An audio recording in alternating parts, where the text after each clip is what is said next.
we bought a copper project in the Kimberley up at Halls Creek.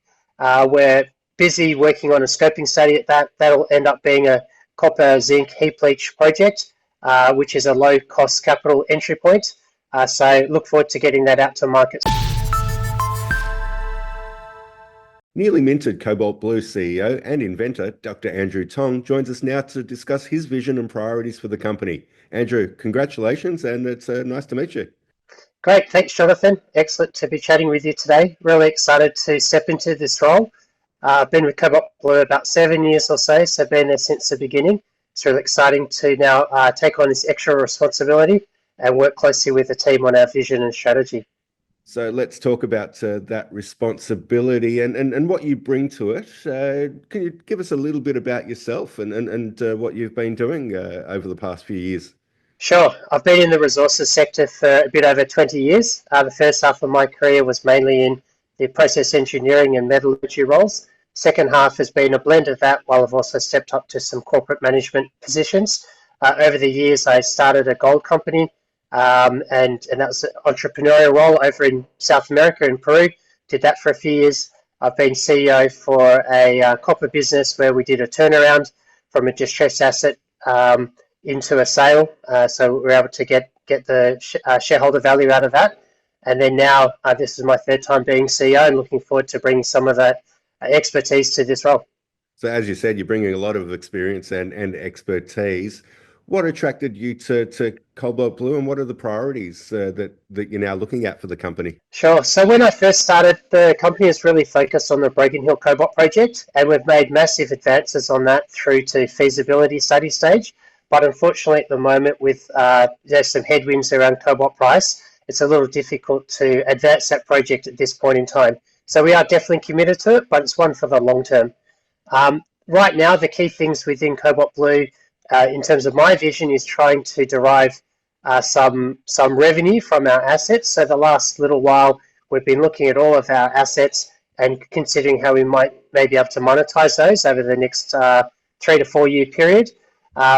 What we've got is that recently we bought a copper project in the Kimberley up at Halls Creek. We're busy working on a scoping study at that. That'll end up being a copper zinc heap leach project, which is a low cost capital entry point. So look forward to getting that out to market soon. We've got our cobalt refinery over in Western Australia with Iwatani, our Japanese partner on that. So that's shaping up really well. Recently, we've put out a binding pre-FID agreement, which lays out all the milestones for that. So on track for FID towards the end of this year.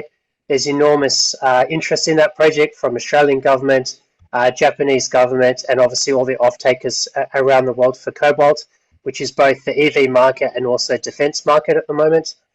So we're doing a lot of work on those sorts of things. And long-term investors would know that we've got our Broken Hill R&D plant. We're looking to turn that into a recycling facility. There's again a lot of interest around battery black mass recycling, cobalt from industrial off cuts, and that recycling market is something that we think will grow over the years. But initially, you've got to start small and be a first mover into that industry. So plenty of news flow to come, plenty to look forward to. Definitely. What do you believe then in all of this, and when investors are looking at the company as well, what do you believe COB offers and why it's the right company to deliver all of this? Sure. I think our main point of difference is our metallurgical background. So I've got a strong history in that.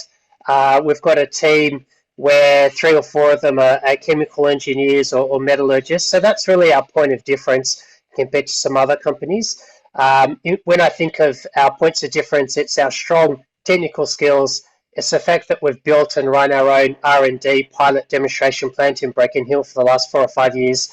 We've got a lot of that in-house, and I think that's a point of difference to some other resource companies who have great assets, but they're really relying upon consultants to do work, which is certainly a valid business model, but I think that's our point of difference. So we've got a really strong team to deliver that. That brings a lot of the costs in-house, but it also means that we can be much more nimble and cutting-edge technologies or equipment, be able to bring that to the forefront. So that's really our point of difference is on that. Andrew, as I said, lots to look forward to, and I'm sure we'll speak again as it all unfolds. But thanks for your time today. Great. Thanks very much, Jonathan.